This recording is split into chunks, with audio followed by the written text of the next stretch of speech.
Hi, Dan. Gretchen's here. Hi, how are you? Good.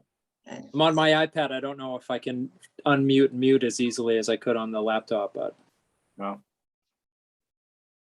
Well, we're ready for all technical difficulties tonight. Just don't start screaming at your daughter and we'll be okay.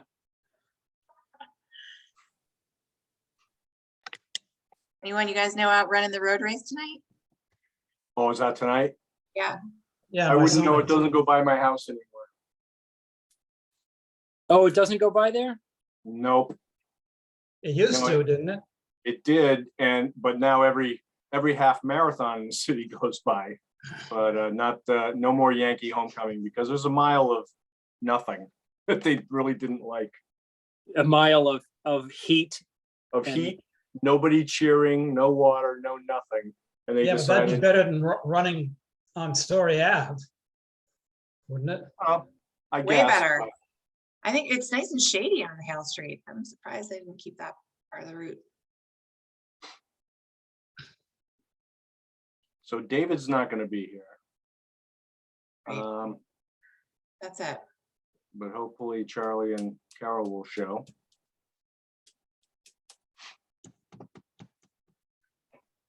Otherwise, we do go home early.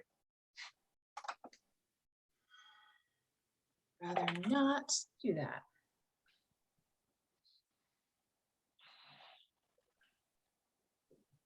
Oh, Charlie's here, but he's Oh, in the yeah, attendee list. So Charlie, I'm about to move you over to be a panelist, promote you to panelist. oops. Forgot to open that.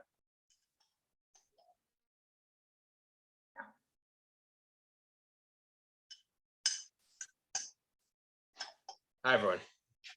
Hi, Charlie. All right, we have a quorum.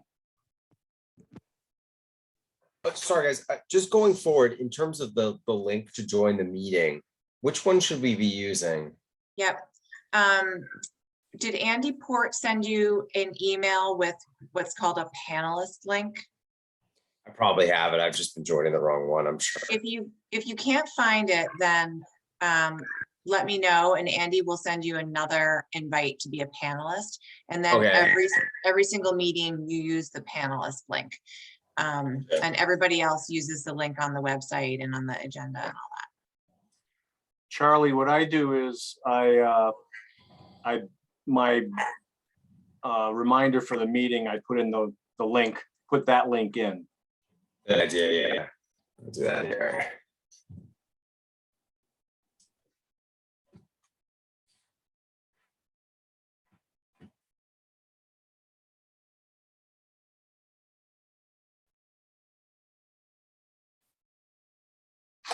All right, well, we have a whole crew here, or we have as much as we need to have. So let's bring this meeting to order. This is the August 2nd, 2022 Newburyport Conservation Commission meeting taking place on the Zoom platform. This meeting is being recorded. And our first item on the agenda are the meeting minutes from July 19th, 2022. Do we have any changes or corrections?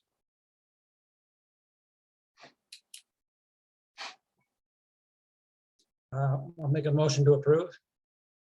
Second, All right, roll call. Charlie Olovasetti. Steve Moore, Yes. Dan Warshaw, yes. and I vote yes. All right, next item are the any Plum Island updates, Julie? The only Plum Island update I have is that last week, the Army Corps of Engineers awarded the contract for the dredge of the Merrimack River, which means, and I'm not sure the name of the company or for how much, but that means that they are still on target to start the dredge work in mid to late September, which is great. Very That's all I good. know. Anybody got any questions?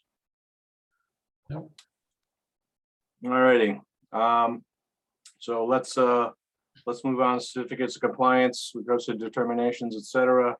The first item, the daily group, 3 Colby Farm Lane, 181, 183 Low Street, certificate of compliance. They have requested another continuance. Do they want to continue to the next meeting? Julie? Yes, yep, they do. So that is August 16th. Yes. Any motion? Motion to continue to August 16th. second, Roll call. Charlie Lovasetti, Yes. Steve Moore, yes, Dan Warshall, Yes. and I vote yes. All right. Next item is Michelle and Vincent McCarty, 3 to 7 Colby Farm Lane. Request for minor modification. Yes, Uh, okay. we have Just Stone. So let me see. Vince, I'm going to move him over to be a panelist so he can speak about this project. It looks like there's a question from Jess Stone. I'm not sure which project that's for. Oh, she took her hand down. Okay. Okay. All right, great. So I'll just give you a brief overview, and then I think Vincent is on the line from 13 Doyle Drive and can explain to you a little bit more about what they want to do. But essentially, this is one of the parcels in the 3 to 7 Colby Farm Lane development. And these homes have been lived in now for quite a while, and some of the homeowners have wanted to do some things on their properties, but because it's still an open order of conditions, they haven't been able to make modifications to their backyards or whatever. So these homeowners would like to put in a shed. Actually, they've already put in this shed and a small plunge pool that you can see right here. And rather than wait for the developer to finish with the certificate of compliance and then come to the commission for a request, whether that would be like an RDA or maybe even a letter permit, given that these things are relatively minor, they are doing it as a minor modification to the open order of conditions for the larger development, because it's the only way to legally get this approved right now. And they'd like to move forward with the work. So this is a sketch of the pool and the shed, but there's also a little bit more work that was done already during construction of their house on this property. They did a sunroom and a deck, which is just in a slightly different configuration than what was originally proposed. And this area outlined in purple is a patio. So we asked that they would sketch that on this plan as well, so that it all could be approved at the same time as part of this minor modification. And just so you will know, also this yellow highlighted line here is the 100-foot buffer zone. So most of this work, and with the wetlands being sort of out off to the side off the property. So most of this work is in the very outer part of the 100-foot buffer zone in area that was already manicured lawn. And now, I don't know, Vincent, if you want to add any additional detail to this or ask me to show any of the photos that you sent. And Vincent, you need to unmute yourself if you want to say something. Hi, can you guys hear me all right? Yes. Okay, great. Yeah, no, Julie, you said it well. We're right now, currently, we're looking to just put that, it's a 13 by 7 foot plunge pool, kind of right there where we marked it on the plan. We did have the shed previously done. We'd pulled a permit for that. And that was accepted last year. So we put that in, and we have done some pavers in that purple area already. So we're just looking to add in this plunge pool, which is about 3 feet into the ground. So it's not really a ton of space that it's going into, but we want to see if that could be approved. There's a photo. Let me try to see if I can find the photos here. Oh yeah, here's the patio area coming down off the deck. This is where the pool would go. As you can see that red arrow. Yeah, it's right in that space. Yeah.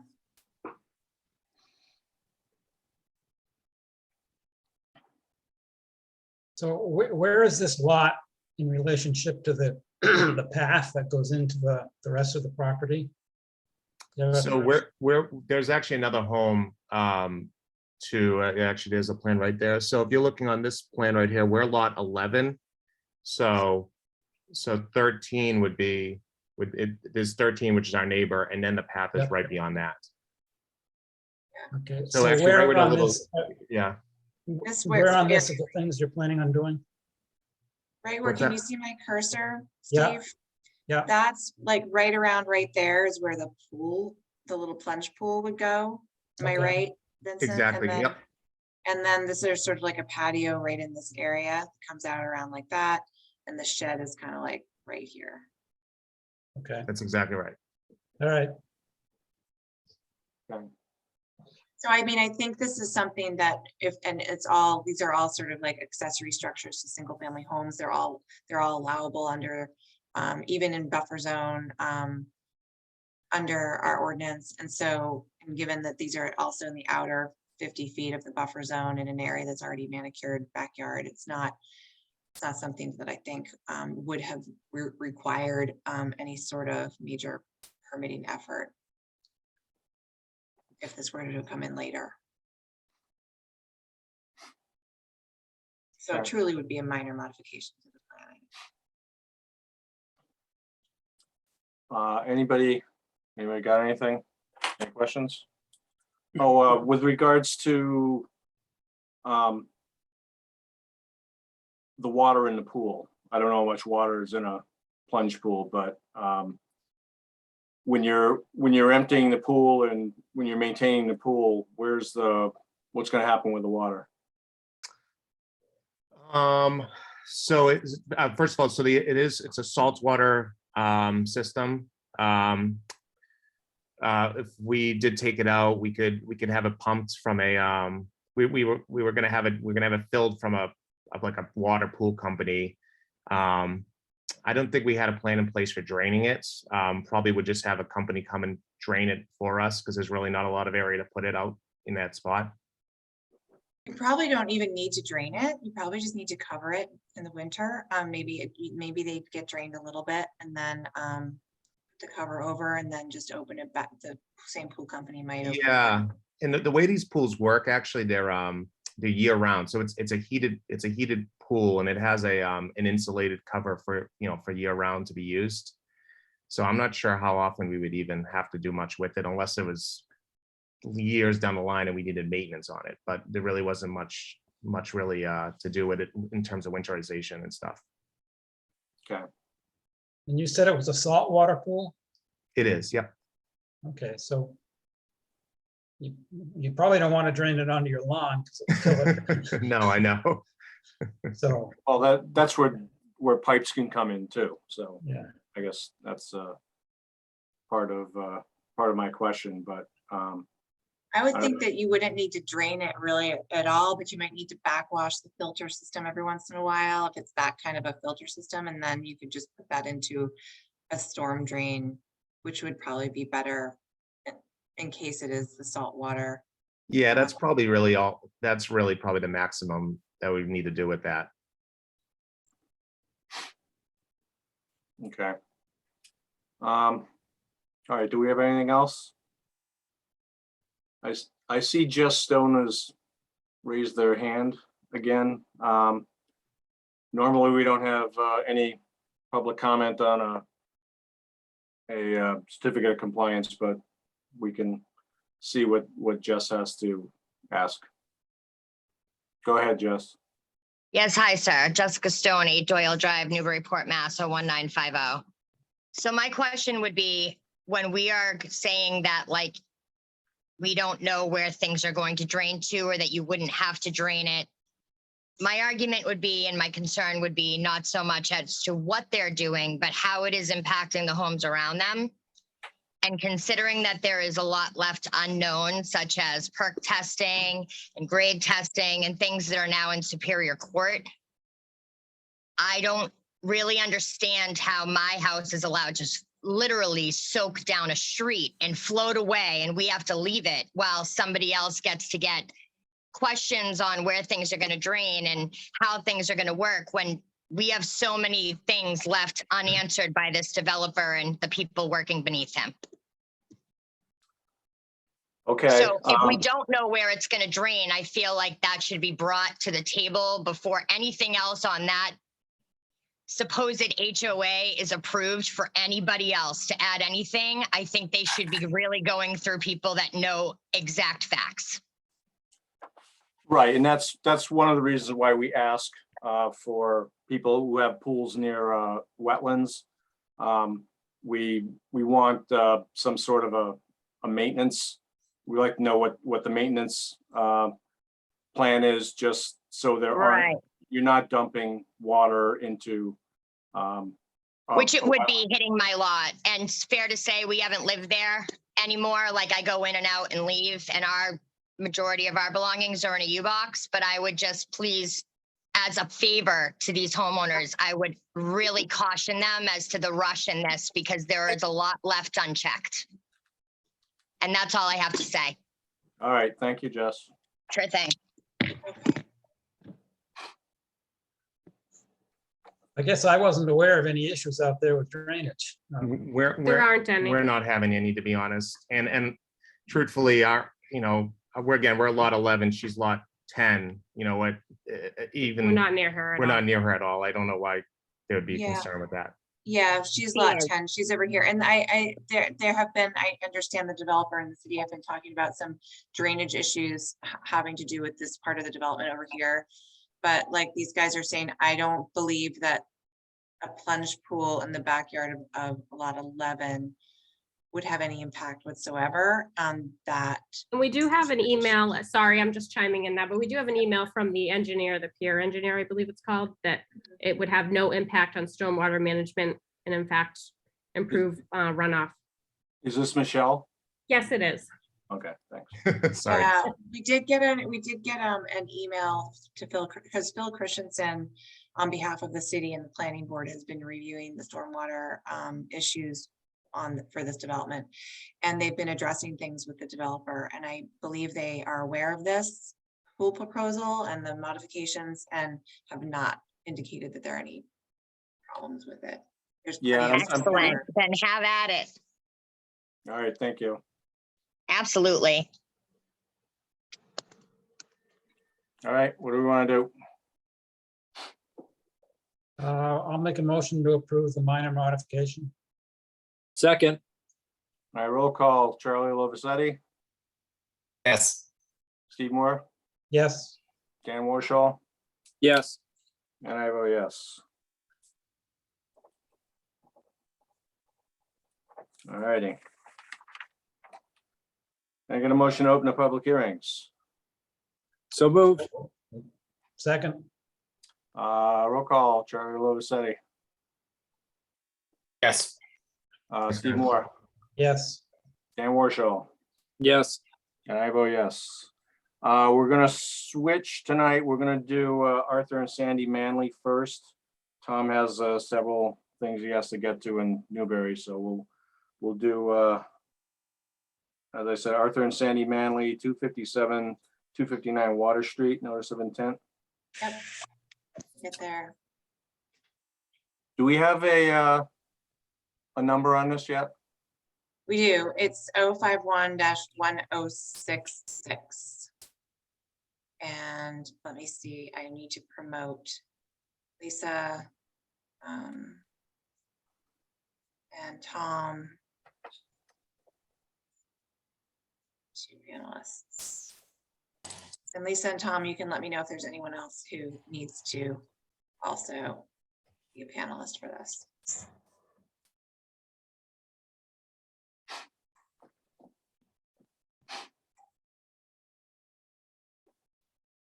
All right, good evening. Good evening. Good evening. Thank you for accommodating my scheduling issues.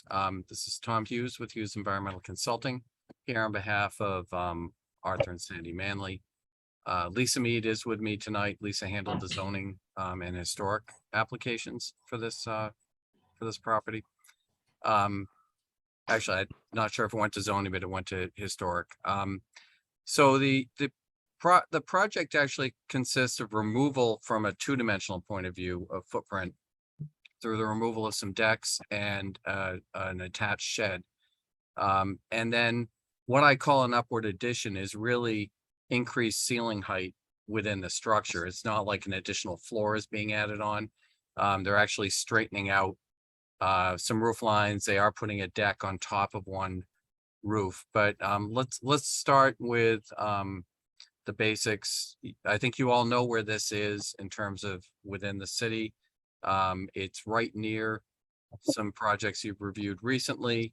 It's located on Water Street within the historic section of that street.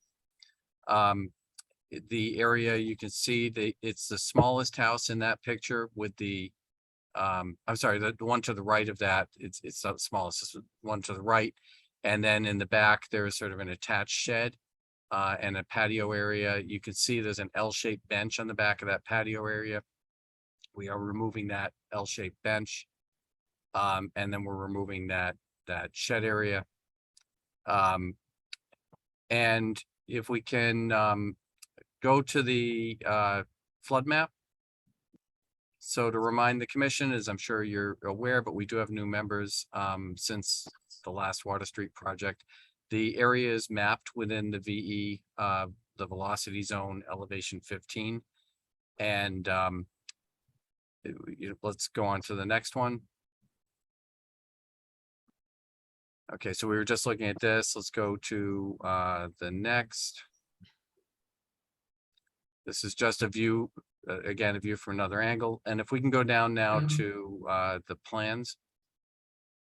You want Okay. these? Oh, sorry. And I actually did receive a set of plans today from the from Lisa that I didn't have available that actually show existing versus compared on the same sheet, which I'm happy to pull up if I share my screen. But if you take a look on your right, you see the sort of roof deck on the right there. That area currently is just a sloped deck. So what happens, or a sloped roof. So what we do is we straighten out the roof and put the deck on. And in other areas like down below, that top flat roof that you see is a sloping roof in the current situation. There's like windows going on in various places, but it's not a significant, it's an increase in volume rather than an increase in sort of floor area. Would be the best way to describe it. Tom, if I could just Yeah. interrupt for a second, this is Lisa Mead on behalf of the Manleys. It actually is an architectural change. The roof is kind of a sloped, odd-shaped roof, and it merely is a straightening of the roof to become a flat roof. So there is no increase in living area at all. And we can show that when you go down to the next slide, Julia, please. Sorry, the slide 44. There we go. So currently, if you look at the rear elevation, that roof has a very odd shape right now. And if Tom shows the bottom picture, that roof in the rear has a very odd slope to it. And it merely straightens that roof out. So the upward extension is on the right-hand side of this drawing because that roof went down right there. That flat roof went down at an angle. And so it's merely an upward extension because they had to raise the wall on the right-hand side to bring the roof line to make it flat roof line. Also, I would just note that there are two decks that are on the left side or the west elevation that are also being removed. That I think Tom just forgot to tell you. But anyway, I'll turn it back over to you, Tom. Yeah, actually, that's on the site plan, Lisa. I thought the site Okay. plan was the best way to show that. Yep. So you can see right there, the proposal, those two beige areas are being removed as well as the that area, the porch right down there. So we're kind of removing a bunch of structure. And as Lisa said, we're the way I think of it, we're improving head height within the structure. We're not changing the living area, right? We're flattening out the roof a little bit and they get a roof deck, but this is not a significant expansion of the structure in any way. And we're removing items, we're removing the bench from the patio, and really the end result is less structure in the floodplain. This is another one where the Historic Commission has determined that it will retain its historic importance after the work is done. And so there's the supremacy issue with the building code and the exemption to the substantial improvement that plays in on it as well. So I think it's a really pretty straightforward project. I think it's sort of the easiest of all the projects on Water Street we brought into you to date. And at this point, what I'd like to do is just, put it out to you guys for any questions or Tom, things we can answer. If- Yeah, If I can add just a couple of other things. So currently the property is a two-family property. And so it's gonna be converted to a single-family home. So that's a reduction in density in the area. Additionally, all of the mechanicals are currently in the basement, and they are all gonna be removed up to the second floor above the floodplain. So I wanted to make sure that we added that as well. And so, I'll turn it Yeah. over. no, thank you. And that's within my narrative. But the other thing is it's not only with it out of the floodplain, but it's out of the floodplain plus the projected Right. sea level rise that's in your regulations. So all of the utilities, we're making this a more resilient structure to the extent we can within the historic limitations. So just out of curiosity, this does not to me look like an historical home. What makes it historical? Sure, Steve, it's historical for two reasons. One, by age. In the city of Newburyport, anything that's more than 75 years old, and this is actually late 1800s, is historic. And secondly, it's part of the Joppa Historic District. And so to remove this home from this area and put it on pilings would be a significant damage to the Joppa Historic District. And so and it's also listed as contributory on the district data sheets. So it is historic. The Historic Commission determined that it was currently historic, and that even after the proposed renovations, which they believed brought some more of the historic details back to the structure, it will remain historic and remain an important part of the Joppa Historic District. And the ZBA also approved the application. Julie, can you go to page 35 there, that one? Yeah. Thank you. There we go. Oh, okay, all right, now I understand what you're doing with that roof. So you see the sloped roof there, Joe? Yep. That's now gonna be a flat. Okay, And this lower area right here, this shed with the flat roof gets removed along with this deck. Right. And the And that, little entry. yes. Yep. And the bench out around the outside deck closest to the water. there. Right, which does remove a vertical element within the floodplain. So, I mean, basically all of the alterations are reducing impact within the flood. And we see it as a good project. And again, within the context of your land subject to coastal storm flowage regs, I think this is probably the cleanest project we brought you within the Water Street thing, where it's really pretty basic and simple to tell you that we're not having any adverse effect. And with the historic decision, the building code has that exemption, so. The only comment I had was you're removing those items that we talked about, and yet they were gonna be replanted with lawn. Yeah. I would like to see some native vegetation, pollinators, whatever, something besides grass. So the thing is, if you look at where the removal elements are, they're right up Yeah. against the house. Yeah, And they're not really looking to disturb much away from the house. So when you're right up against a house like that, I'm not sure that we can really add a lot of pollinator value or a lot of native plant value within those footprints where those are coming out. Really? Did you go to the site plan? Shrubs? You can't put shrubs up against a house? Well, no, we can put shrubs against a house, right? But they don't add a lot of, when the shrub is right up against a house, you'll get songbirds that would go to like a house feeder, but you don't get the sort of benefit of being right, like connected to the resource area in the way that something Well, So my comment, I guess, is also related to Steve's, but less about pollinators and more about just roughness of the surface or floodplain issues. Where this is the V zone, so anything that you can have that's not a flat surface is going to be hugely beneficial in terms of breaking up that wave energy as it comes through the in between those structures there. So, you know, but removing the decks is a huge benefit, but like adding some roughness value would be even better. So I just, given the format that we're at, I've just exchanged texts with our clients, and they're agreeable to doing, some shrubs and some native plantings in those areas. That would be great. Yeah. Yeah. Yeah, but the less lawn, the better. Yeah, I mean, either way, removal of the vertical structure, even to lawn, is a significant benefit. You know, and Well, it's a non-issue. I mean, we can, Right. they are agreeing to put, pollinators and shrubs around those areas. right. Great. So what we'd like to do, I guess, is if it's possible, is to get a conditional approval with us submitting a planting plan for those areas that includes pollinators and shrubs. Would that be acceptable to the commission? Sure. Yeah, I'd be fine with that.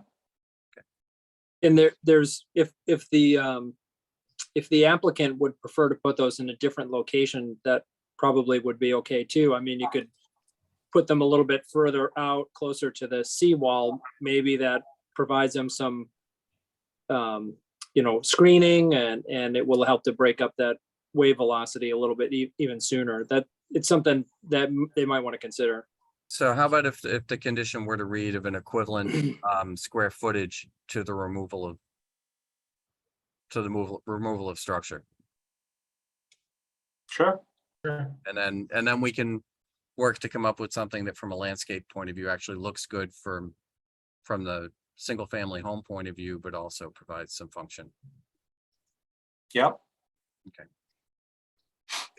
And there's no work being done on the seawall or the salt marsh on the No. other side, is that Nope. correct? No, You don't want to raise the seawall a little bit for, well, so as I think folks are aware, that seawall was enhanced in 78, I believe, by the city with those concrete blocks that run along the top. And that runs the whole historic, or most of the historic section of water. I certainly, from an environmental point of view, would love to see something done on the entire length of the wall, but piecemealing it doesn't really make sense. no. So can I just ask you a question? I hate to interrupt, Tom, but, the Manleys are really trying to get moving on this house, because they're trying to get it constructed to move into it. So could the condition be that they, you know, prior to the issuance of the certificate of occupancy, Julia, that they would present to you a planting plan so that they can go ahead and get their building permit and then get it done properly? Yep. Yeah. Great, thank you. Fine by me. We got anything else? Nope. Anything from the public? Raise your digital hand if so.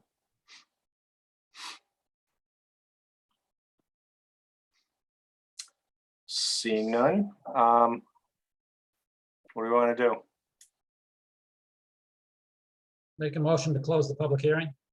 Second, All right, roll call. Charlie Lovisetti, Yes. Steve Moore, Yes. Dan Warshaw, yes. and I vote yes. All Thank right. you very much. Thank you for you. taking me up front, and I appreciate the other applicants' patience. So thank you very much. Sure. Take care. You're welcome. All right. Next item, City of Newburyport, 24 Merrimack Street, notice of intent. Okay. Yeah, we Hi have there, a team. Yeah. Oh, good. There's Andy. Okay. Sorry, this is Andy Port from the Office of Planning and Development. Hopefully you can all hear me. I'm remote, obviously, but actually not even on a computer. I'm on a phone. So hopefully you can all hear me. Yep. Yep. Okay. So I'm acting as the city's project manager for this project. It's Market Landing Park expansion. I think you're probably all members are probably generically familiar with the project scope. We're looking for a order of conditions for the project. We have Sasaki under design contract to do what we call 100% design plans, which is to have it shovel ready for bid this winter and construction next spring. So we have a couple of folks from Sasaki and from VHB here this evening who are going to provide an overview of the plans of the project. I'm happy to elaborate on this with them or answer any questions you may have afterwards. But with that, I'd like to pass it on to Maren Braco, Dan Dwyer, who is from, they're from Sasaki. We also have Steve Engler from Sasaki as well. And the primary person presenting tonight will be Laura Lynch. If she would like to take the screen and show some slides. We're going to walk through the jurisdictional areas and the scope of the project and then answer any questions you may have. We've tried, of course, in this project to address resiliency, so that's covered in our presentation as well. Okay, thanks, Andy. Laura, if someone wants to share their screen from Sasaki, I will stop sharing and you guys can do that. Yeah, that would be great. Thank you. I'll share my screen. Just let me know when you can see that.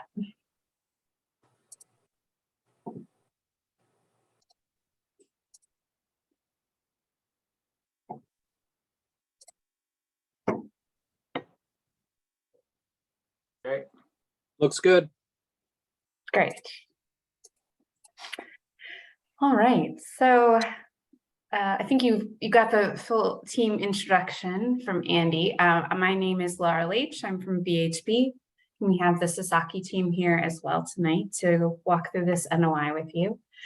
I think I'll start again with just going through what we'd like to present, which is first we'll go through the existing conditions of the site, then the proposed. We'll talk through how the design is making the site more climate resilient. We'll talk through the work and then show you how the work is compliant with the regulations, both Wetlands Protection Act and the bylaw. And then we will share some of the mitigation measures that we're proposing.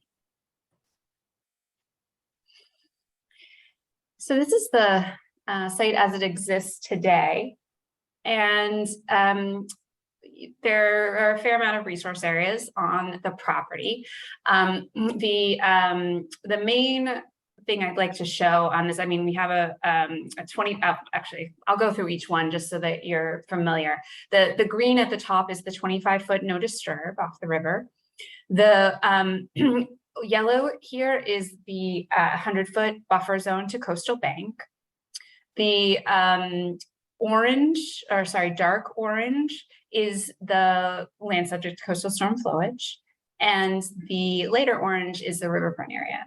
And I think what's good to note about this aerial is simply the amount of degraded area that's already on the parcel. It's very disturbed currently and has a lot of impervious surface. And so part of the goal of this project is to really improve what's there today. And here's the proposed plan. And you can see just right away how much more green space is added to waterfront green space to this parcel.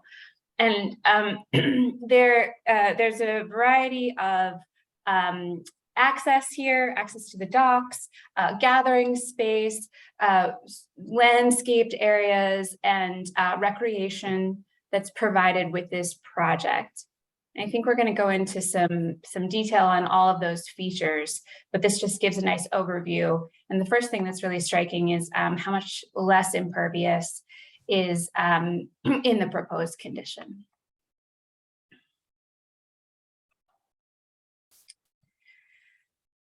So the when we were looking at this under a 2070 condition, we considered 50 inches of sea level rise. So what you're seeing in that graphic there is the flooded areas that would occur during a 100-year storm event in 2070. And as you can see, most of the property is flooded to some extent. So one of the main goals of the project is to make this property more resilient. And there are some variety of constraints here. And so the grading that is designed is has to tie into existing in places. So the proposed grading does avoid tidal flooding areas. It reduces coastal storm flooding as well. It doesn't completely eliminate it, simply because we do have to tie into some existing grades. But by having by having a more resilient elevation to this property, and by increasing pervious surfaces on this property, it's already creating greater infiltration and more of a vegetated barrier to coastal storms as well. One thing that I guess I'll note really quickly is the proposed visitor center, which is this purple building over here. And that is, it's proposed and it's outside of resource areas in this proposed location, but it will be potentially subject to coastal storm flooding in the future. Laura, before you go past this one, are those colors reversed on that map? Because the 0.5 is like all the way up on Merrimack Street. Yeah, 0.5 foot of flooding. So basically what this means is Oh, that's how much flooding. flood. Yes, sorry. Okay. Yep. Your greatest floods will be up near the river. Yeah. Okay.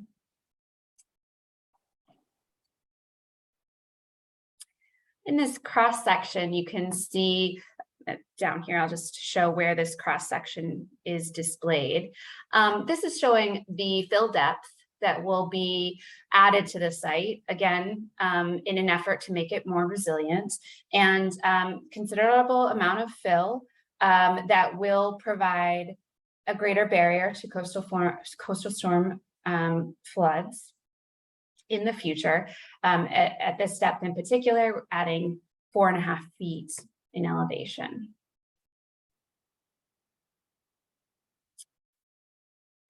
And here you can see sort of existing, proposed, same slide, just to again showcase the removal of impervious and addition of green space, which will obviously assist in infiltration and adding to a barrier to coastal storms. And I think the other thing, well, I don't have the resource areas on this part, but hopefully that's in another slide, because I think what I'd like to show you too is that much of this existing impervious is actually within the riverfront area. So a lot of the removal is within the riverfront area as well, which runs sort of along this line here. In addition to just a general increase in green space, there will be an extensive landscaping plan that is in the NOI, and that includes landscape enhancement, naturalization of the property, but also all native species, which will be an asset to habitat value on this property. And I'm just going to sort of glaze over this in the interest of time, but we'll definitely can answer any specific questions on the proposed planting plan and the array of species that are proposed here if the commission has any questions on it. As you can see, it's a thorough mix.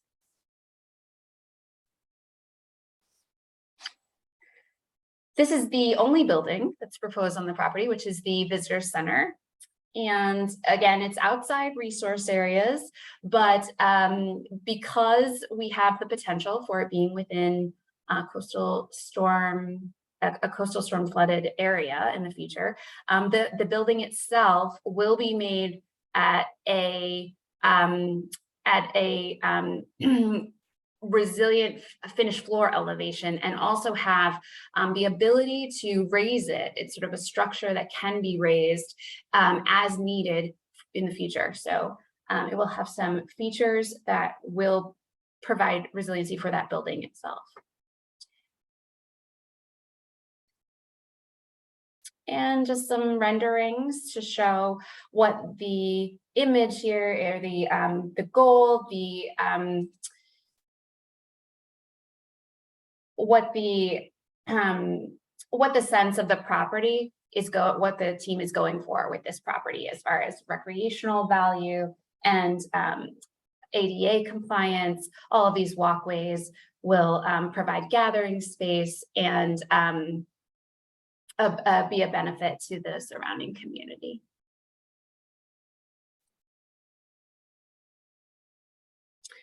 This is a little bit redundant, but just to show that the building again is not only outside the existing coastal floodplain, but also outside the this is the FEMA, the aerial image of that FEMA uses, which is what's used for building permits. So it's outside that as well.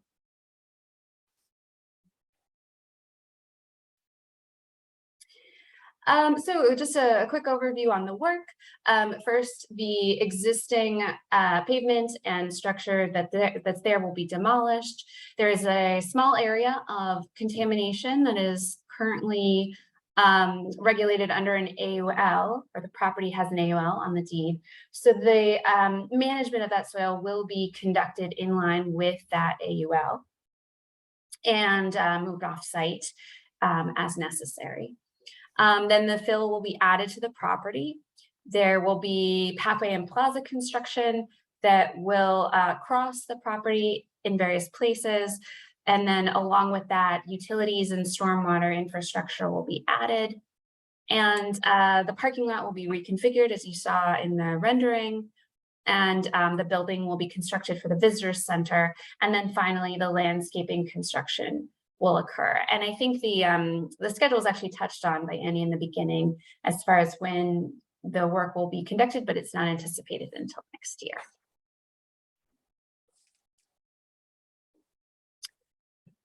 Yeah, Laura, if I could just one comment for the commission members, and I'm not sure, I think we have a slide to this in the presentation, but we're doing the first phase is actually the primary park spaces. Based on available funding, our plan is to build the primary park spaces, the bones of that park. There'll be some site amenities added in there. And then the parking areas would be a second phase, including some of the landscaping that goes in or around those areas. We're trying to do what we can in phase one with the available budget. And then phase three would be the building. It's expected to be funded with an entirely separate source of funds, and the timeline of that one is not exactly clear yet. So I have a question about the soil remediation area. In other projects along the waterfront, we've run into much more contaminated soil than was originally thought. And held the project up a significant amount of time. Are you sure this is a small area, and what's your plan if it isn't? Well, I don't know if the Sasaki VHB team wants to speak to it, but we did bring an LSP on under contract. That's part of their scope, is to help us minimize the amount of excavation. We can't, of course, predict, something that's unforeseen, so to speak. But there is a fair amount of data that was available from prior testing on this site as a base for us. So, and we also did some borings for the building and swing set areas. So our hope is that we're minimizing, based on the design, only to the excavation trenches and things like that we need to do.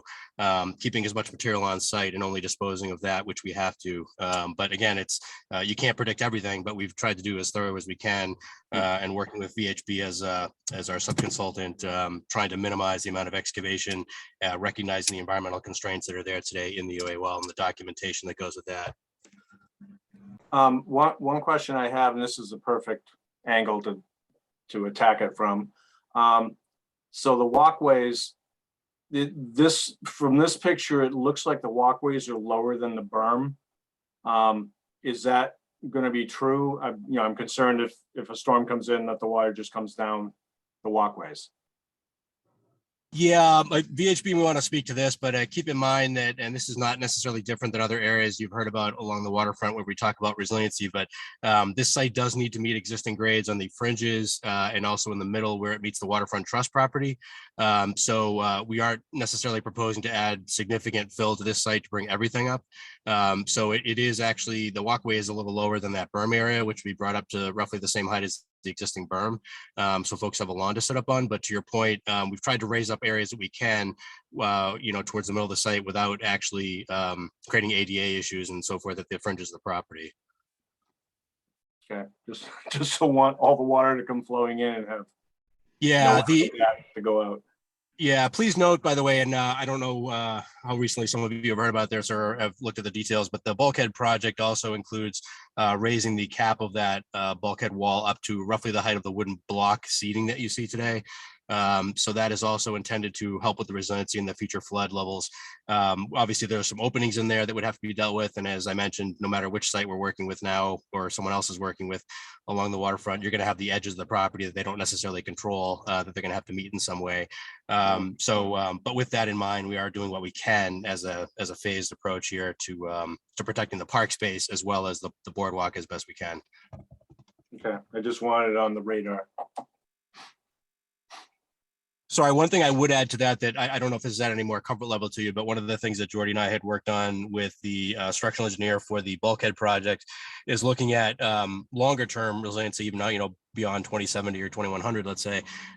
There's the expectation that we would essentially build on top of the structure that's there today. So we would essentially remove the wooden decking, go down to concrete and steel that's salvageable. We might have to reconstruct portions of that depending on corrosion, but basically building on top of the cells that are there today, the steel cells that are supporting the boardwalk, and by protecting it with the concrete and the FRP, fiberglass reinforced panels that are in that project.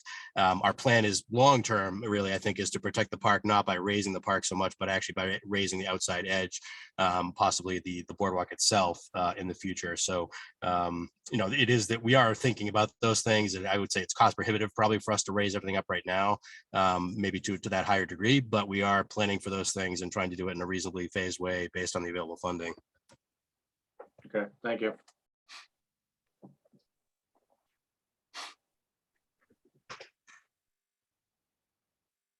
Great, I'll just jump into the last bit here. So just a brief run through of regulatory compliance. I think the highlights are the buffer zone will be greatly improved by all of the additional green space. The riverfront area, same sort of story, a good story, where the existing impervious that's within the riverfront area will be removed or decreased substantially, and the landscaped area will provide a great enhancement and improvement to what's now degraded riverfront area. Land subject to coastal storm flowage. Under the bylaw, just want to mention we're not in a V zone, and there's no really habitat value to this area in existing condition. It will actually be improved by this moving forward.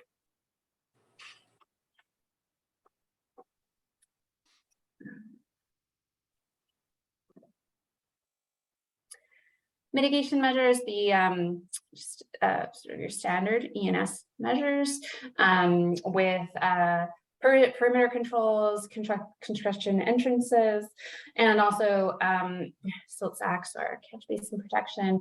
The tree protection, there will be 46 trees that will be saved as the work is done, and so those trees will have tree protection measures around them.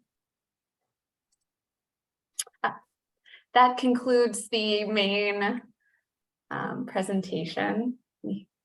We can take any more questions if you have them here.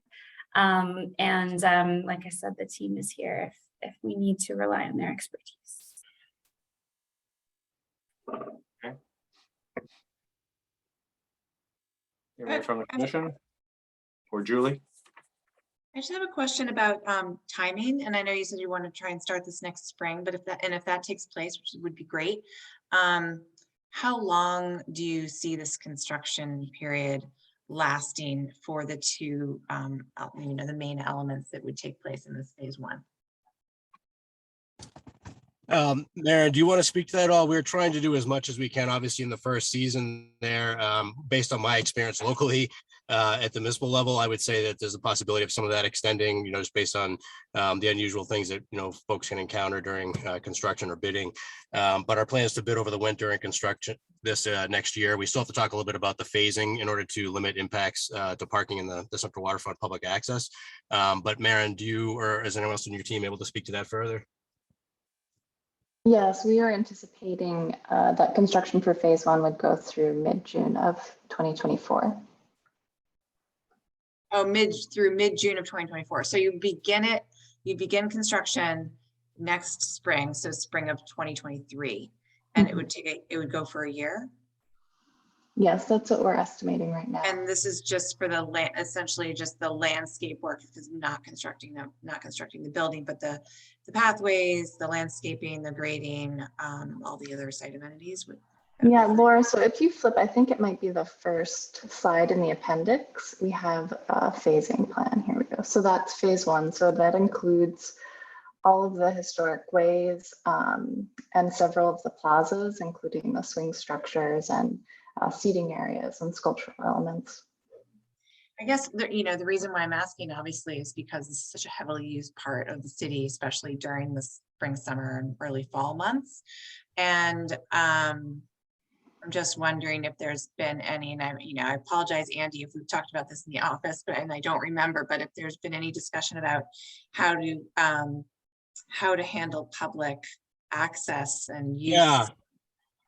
Yeah, no, that's a great question, Julia. I think we might have touched on it briefly, but we have been thinking about that. We've been focused primarily in recent months, obviously, on the park design, but we're starting to get now into the discussion, which will involve more heavily city officials at this point, but the phasing side of it. So working with the parking clerk, with the waterfront trust, and thinking about the activities that are down there, maintaining electrical, for instance, looking at those issues. We're considering those things very heavily because we obviously don't want to impact not of the pedestrians, but also the vehicles that have to park down there, to the extent we can flip sides of construction, one side or the other, and work with the parking clerk.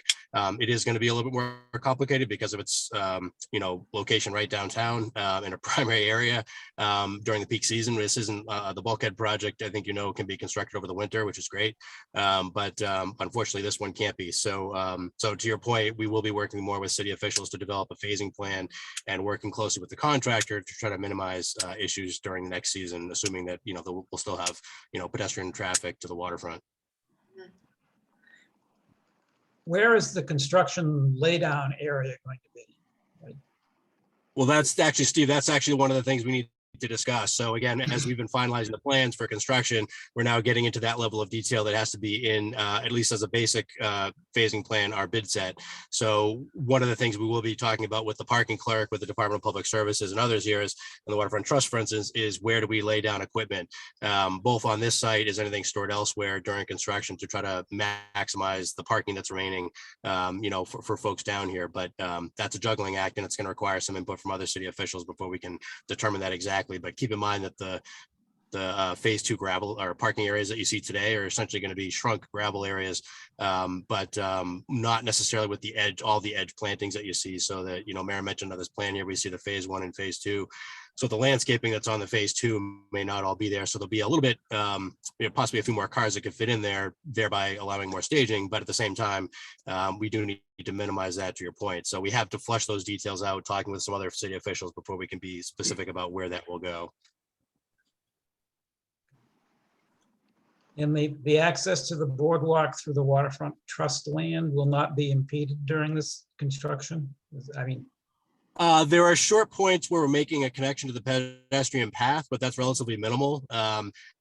the beginning and the end, of the west side there where the sculpture park is.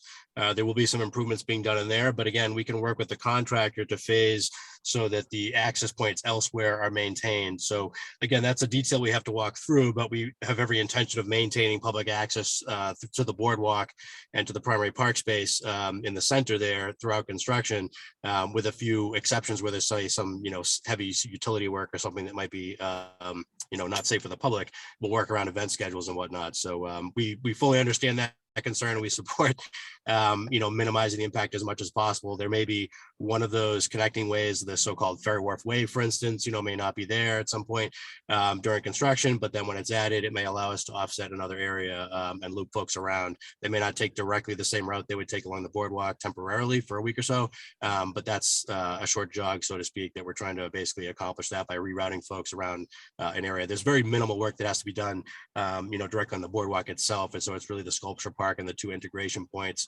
where it meets the central embayment. But that being said, we're going to work to phase the staging areas and the contractor activities to minimize its impact on the public so they can still maintain the public access and enjoy that next season, even though we're building the bigger park.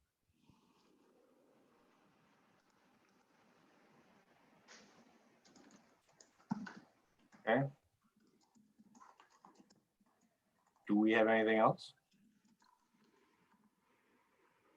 Just going to point out that there is an underutilized parking garage, brand new, right down the street. So if anyone's concerned about parking, we certainly have that to point to. That is correct. Point.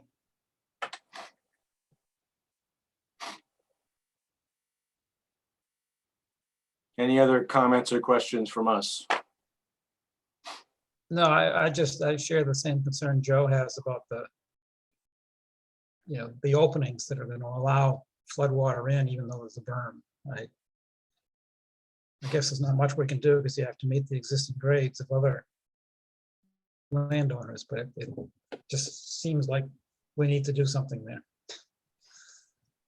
Well, I was thinking about that, Steve, and it, this actually sort of makes it easier to, in the future, we can make connections to that berm if these are narrower, pathways that can be accommodated.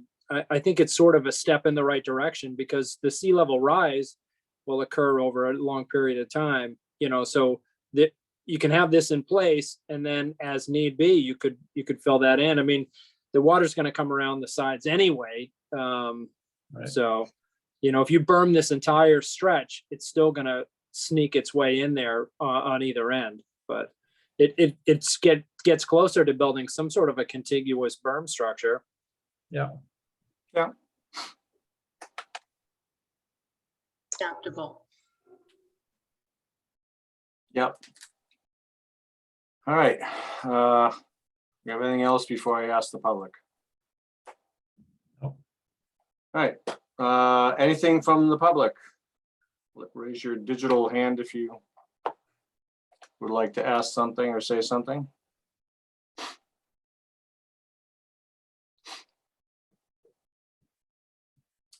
Well, seeing none. No one cares about the waterfront. Clearly, no one cares about it, or everybody loves it. So it's. We've had plenty of public meetings on the projects. I wouldn't necessarily say that. It may just be that folks don't necessarily see this as a wetlands protection problem, more so a benefit, but I hope that's the case. Are you saying they just don't? You saying they just don't care about us, Andy? No, not at all. No, just that this is very consistent with your notable and very noble goals. Oh, wow. Yes. All right, then. Do I'll we make have a a motion. motion? Motion to close the public hearing. Second. All right, roll call. Charlie Lovisetti, Yes. Steve Moore, Yes. Jan Warshall, Yes. and I vote yes. All right. Thank you for all your hard work, folks. Fun. Thank you.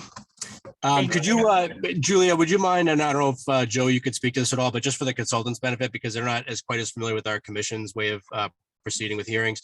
Just clarifying how you would handle the further review or issuance of conditions at this point. I know some boards will do a hearing and address that right at the tail end. I know you tend to do that at the end of your meeting. I just want to make sure the consultants understood that. Yeah, that'll be one of our next things to do, if not our next thing to do. But I can say that when we get to that point, when the orders of conditions are taken up for vote, we typically refer back to conditions that were discussed during the hearing, which was just closed. And those are the special conditions that get incorporated into the order itself. So you've probably heard if there are any major concerns and things that would get incorporated, you've already heard that. Yeah, I don't know that we had a lot, but at least from our end. I didn't note any special conditions beyond our standard ones for a project like this. So Okay. Very good. All right, can I get a motion to close the public hearings? So moved. Second. Roll call. Okay, needed that too. Roll call, Charlie Livisetti, Yes. Steve Moore, Yes. Dan Warshall, Yes. and I vote yes. All right, why don't let's go to enforcements and violations first. I'm gonna start sharing my screen again. Hold on a sec here. Okay, next is 150 Northern Boulevard. Yes, right. Okay, so 150 Northern Boulevard. And we have Mr. Muratore. I'm going to promote also to a panelist, so he'll be able to talk about this is his property and his project at 150 Northern Boulevard. This is a aerial photograph of the site prior to construction. And according to Mr. Muratore, he lives in Florida most of the year and hired a contractor to repave or resurface the existing driveway and parking areas and put in a patio, which he was unaware that there were regulations prohibiting this type of thing. So in any case, this is a photograph of what went in. Mr. Muratore, and I hope I'm pronouncing your last name correct. You can maybe speak to what took place out here. And make sure you unmute yourself too. Unmute yourself. Oh, can you hear me now? Yes. Okay, great. Excuse me. It's like Julia said, it's our summer home. We owned it probably about 12 years. And I wanted to re-rock the front of it, the parking areas on both sides. And then we thought about putting a flat patio in. I had no idea we needed to get permission to do it. I did hire a contractor who's done work in the area, and I thought for sure he would tell me if I needed permits or okays. He didn't. I know I'm still responsible, and I know ignorance is not an excuse for any of this, but I honestly didn't know. The question I did ask him is what he was using for fill. I wanted to make sure that it was rock and sand, and there was no other elements in it. And that was pretty much it. We just wanted, because we're on a corner, so we have a deck in the front of our house we sit out on. But a lot of times it's just so busy there, we were looking for a little bit of privacy around that back side of the house. So that's what we did. If you can see that the whole front, if you're looking, was, here we go, was rocked before, and we did add the patio, and we added rock to the back of the patio that goes up to like a little wild, I would say, garden that we have back there. Vegetation. Thank you. And I think And you that's it. sent me, Gary, I think you sent me also a, let's see, a sketch. Yeah, this is the sketch that you sent. Okay, so Right. this is where it was, this was what was done. Correct. That's it exactly.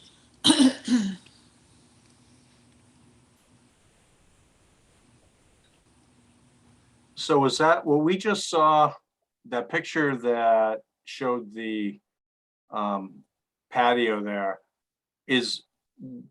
what is it doesn't look like sand that's in front. That picture was taken, I apologize, that picture was taken before it was done construction. This was done, we got a call from somebody out there on the island saying there's work taking place on this property. We don't think they have a permit. I drove out there, sure enough, this was all sort of being dug up, and the patio was being put in. So this was during construction. I went back the next day and it's pea stone all around here. So they just really resurfaced with gravel, pea stone, the driveway in the front and in the back. And it was really this patio that was the piece that was a violation of the regs. Okay. And so I issued a notice of violation because the property owner wasn't there at the time and I was having difficulty communicating with the contractor. I didn't know what else to do. So that's why I issued the notice of violation. I brought it over I think I sent it certified to the property owner, Mr. Muratori, and he called me right away. And then I spoke with him about it and he explained what happened and he put together this sketch for us to see what was done as opposed to the existing conditions. And then also talked about wanting to put a fence in to separate the drive area from sort of more like the private area in the back. And he provided a sketch or a photograph of the type of fence that they would like to use, which would be something that would be compliant, something like this with an opening at the bottom. So it would be, consistent with Concom regs. Can I ask a question about that opening? Yeah. I know you told me I need 2 feet, but if we have a dog we'd like to try to keep in the yard, is there something we could do? Can we bring the pickets down or is there, because again, if we do anything, I want to check with you first. I've learned. Yeah, that's a pretty common question that we get. And there are ways to do it. It's not, none of this is simple and it's all a little bit cumbersome. And, but you can use sort of like a chicken wire at the bottom 2 feet. You can have every other picket come down, depends on how big your dog is. Obviously, some people have really small dogs. It's just a little guy. Yeah. So, you kind of have to get creative with that while maintaining that openness factor. So I think I sent you our fence guidelines, which do provide some You did, examples of other people have done that. Yeah. But you can always send me another sketch of what you propose and let me. Okay. I mean, the chicken wire is fine. We would love to do something like that, and we can definitely put chicken wire around the bottom if that's. And then you can plant things in front of it too to screen the, the right. Absolutely. So if we could go back and look at one of the, the area that's been untouched, I don't know if it's the side or the back of the house. Side. What is currently there for vegetation? Grass and weeds. This area right here. Oh, there we go. Yeah. Okay. So it's sort of unmanicured, to put it politely.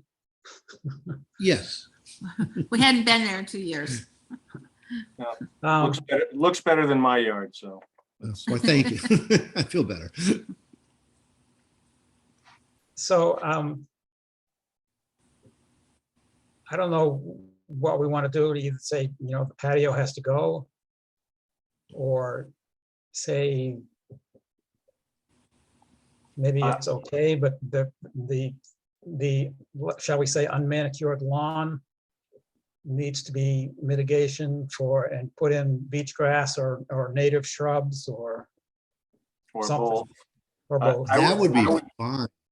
Yeah, I would prefer a lot of mitigation for this. Yeah. Because So that's what we wanted to do.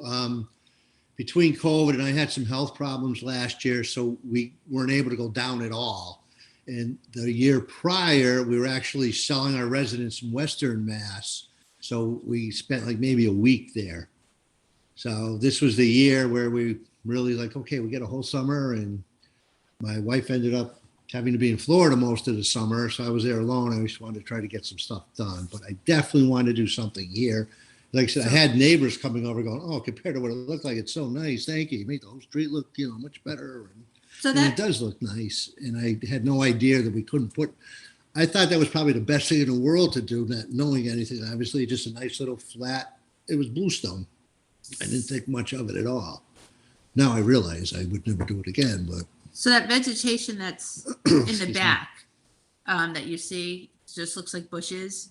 Yeah. Yep. It's really just weeds. So what we would like to do is kind of clear that out and put some landscaping in there. Okay, but it looks like it extends over into the neighbor's yard. They and also have some. yeah. It's, I think it comes on both sides and kind Yeah. of just grows over the fence. Well, you I said can it give got you, that far. I can give you a plant list of native plants that are native to Plum Island. Involves grasses, shrubs, trees, whatnot. I mean, it's a pretty extensive Perfect. list.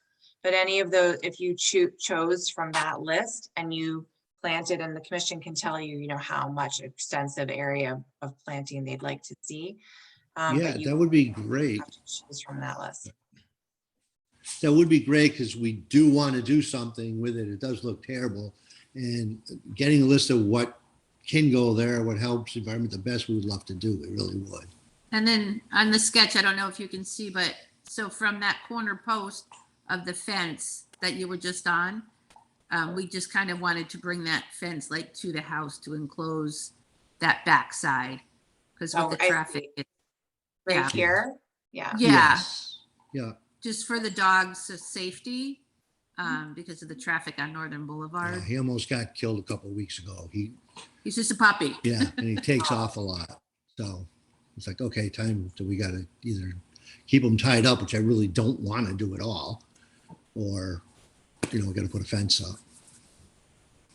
I say tied up, I mean inside the house and on a leash all the time out. He has no running. I won't really tie him up outside. What's the square footage of the paver patio? 14 by 14. Okay.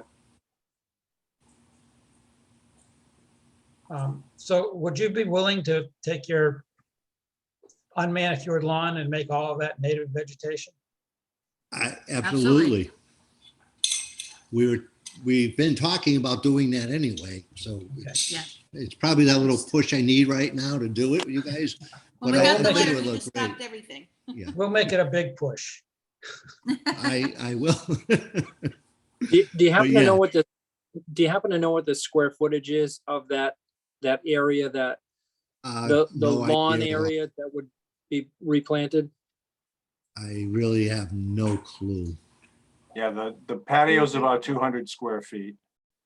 Yeah, there you go. So You guys want to say like a 2-to-1 ratio of mitigation?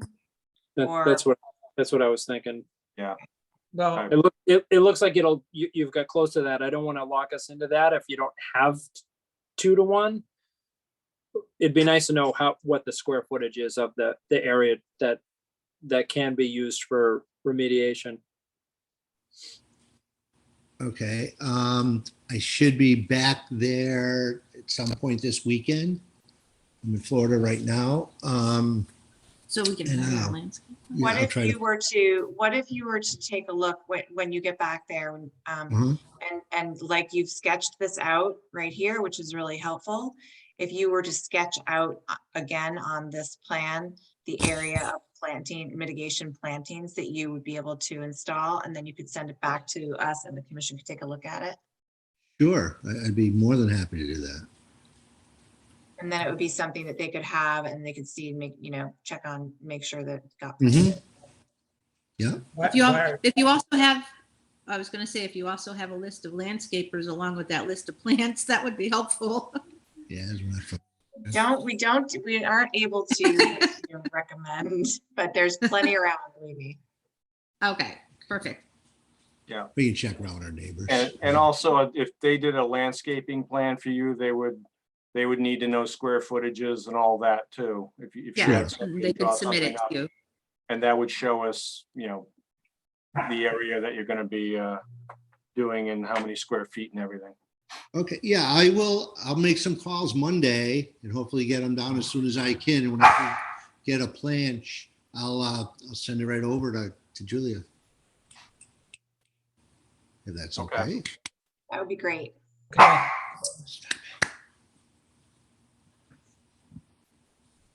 So can we get that by our next meeting, do you think, in 2 weeks? Oh, absolutely. I'll make calls. I can make calls next Monday. I'll be back at some point this week. I think we're flying in late Friday night or Saturday morning. We'll get there because we're going to go stop to see one of our daughters and grandkids. And then I'll make calls Monday, try to get whoever can do it first to come in and give me a plan. Okay. Okay. And then I can show it to the commission at the next meeting, which is our August 16th meeting, and they can give it Okay. their Yeah, stamp. it should be done well before that. Okay. I'm hoping. Yes. Okay. Great. Okay, very good. Okay. Thank you. Well, thank you very All right. much. Thank Thank you. you. Talk to you soon. Okay. Okay. Thank you, Julie.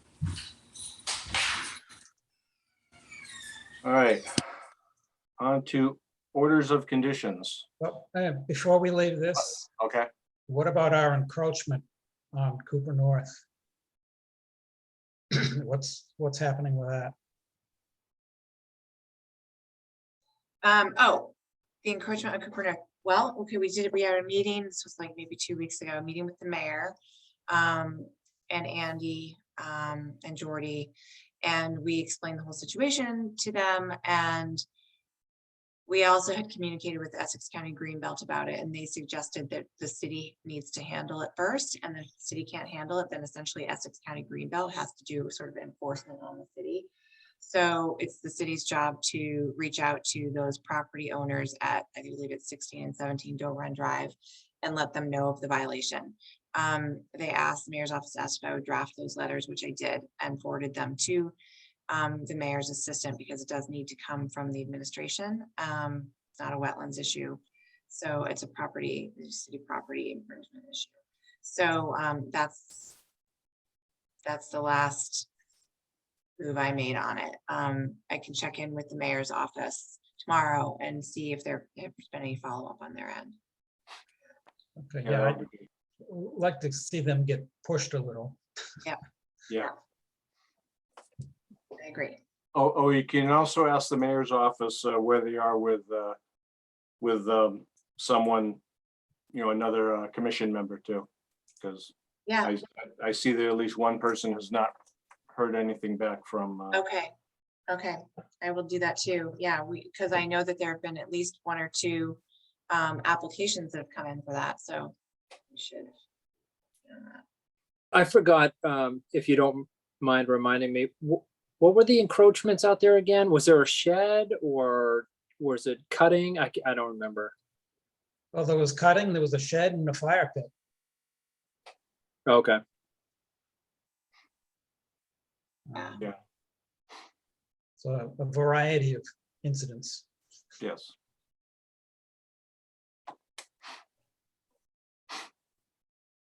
All right.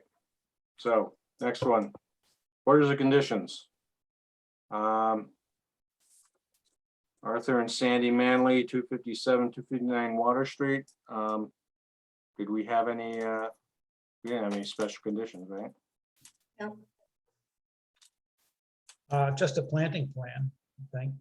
That's right. Wait, I did. Yes. I'm sorry. Yeah, Right. I did mention that.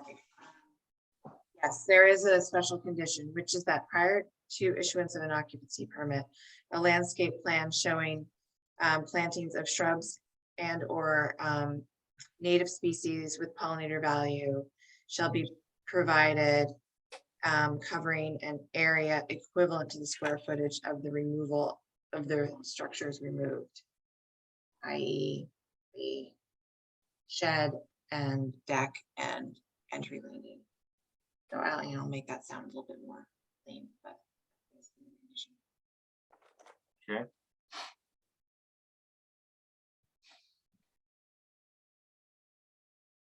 Got a motion? Motion to issue the order of conditions for 257, 259 Water Street. Second. Roll call, Charlie Olovisetti, Yes. Steve Moore, Yes. Dan Warshall, Yes, and I vote yes. Okay.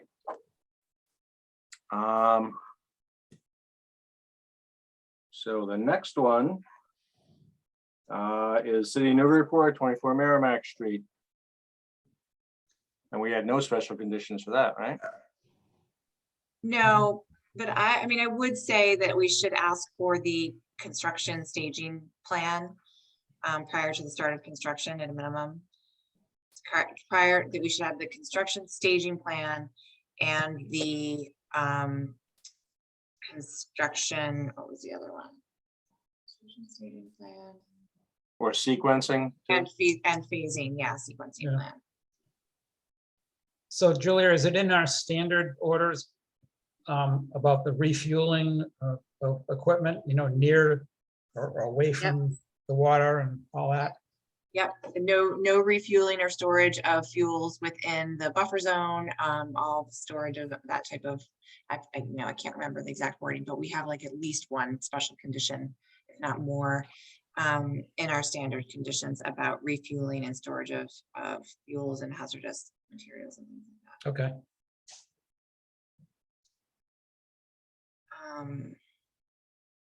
Obviously erosion, I mean, they've provided some erosion control details, but the construction staging plan should include, final erosion controls.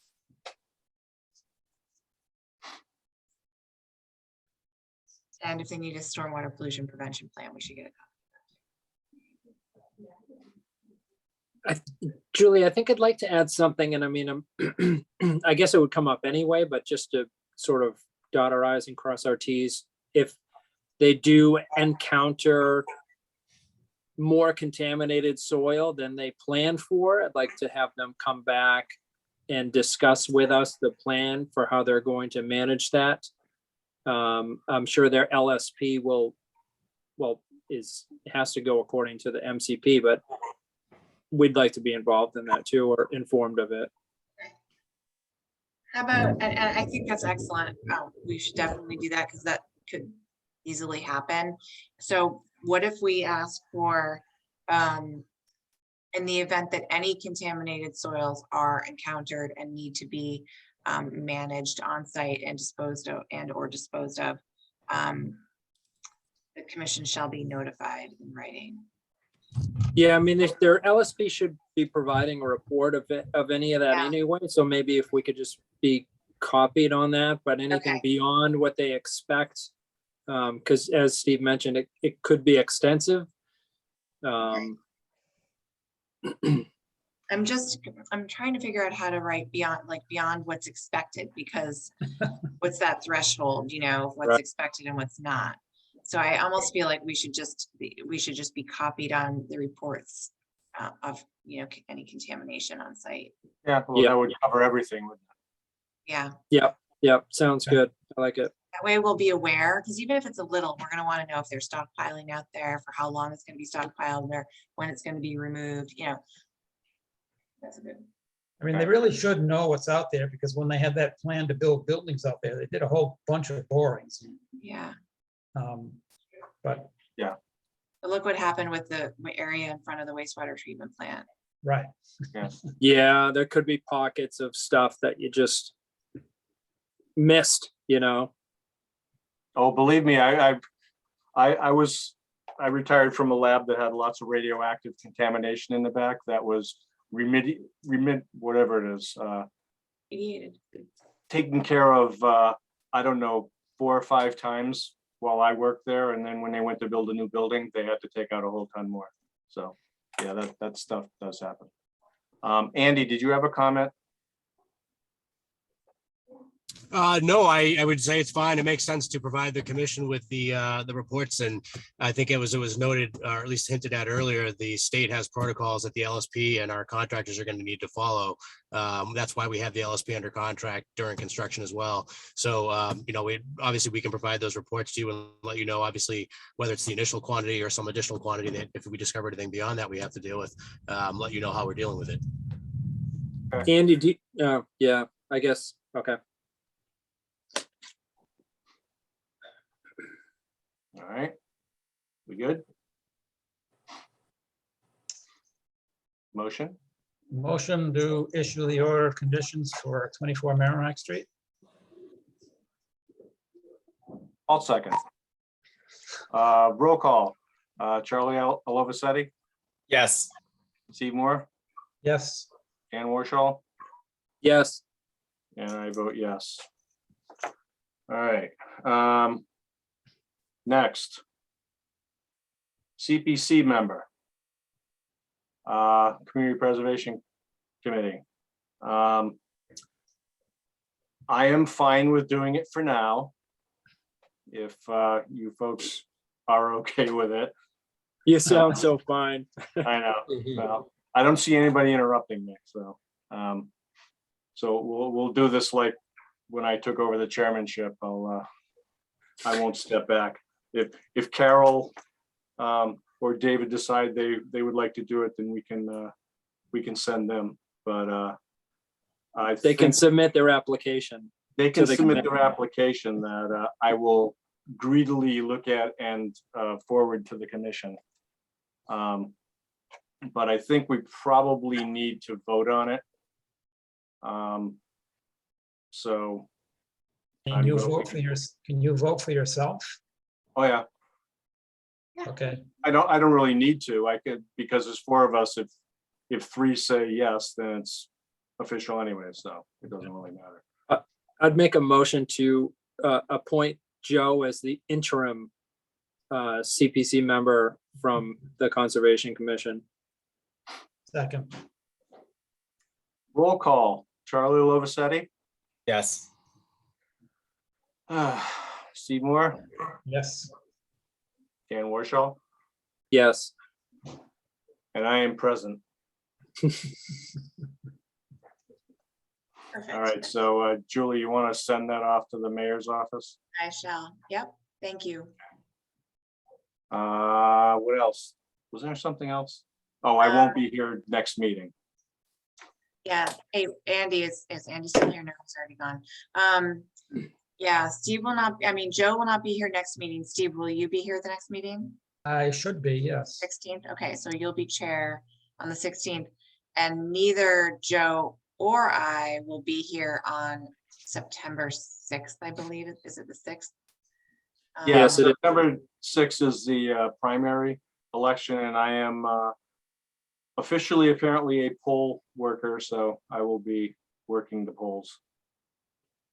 I will be hiking a mountain in Switzerland. Oh, I'm not gonna zoom in. no, It's only 6 hours time difference. as you well know. So, Um, so I'll have to talk to Andy about managing the Zoom piece of it. And then Steve, do you mind, or are you gonna be here for the 6th of September? I believe I am. I'm probably gonna miss the next meeting though. oh, Oh, the next meeting's the one I'm not at. September 6th, I think I'm here. So why don't we do this? I will send out an email to the whole commission tomorrow and just get a tally of who's available at what meeting. Oh, no, yeah, I'm not here at the 6th, sorry. I'm not here the next two meetings. Never mind. Okay. So then we can, I'll figure it out. Don't worry about it. Yeah, We'll get okay. it. Very good. Do we have anything else? Motion to adjourn. Second. Roll call, Charlie Lovisetti, Yes. Steve Moore. Yes. Let me finish asking the question. Dan Warshall, Yes. and I say yes. See you in a month and a half or so. Good night, everyone. See ya. Have a good one. Good night. Thank you.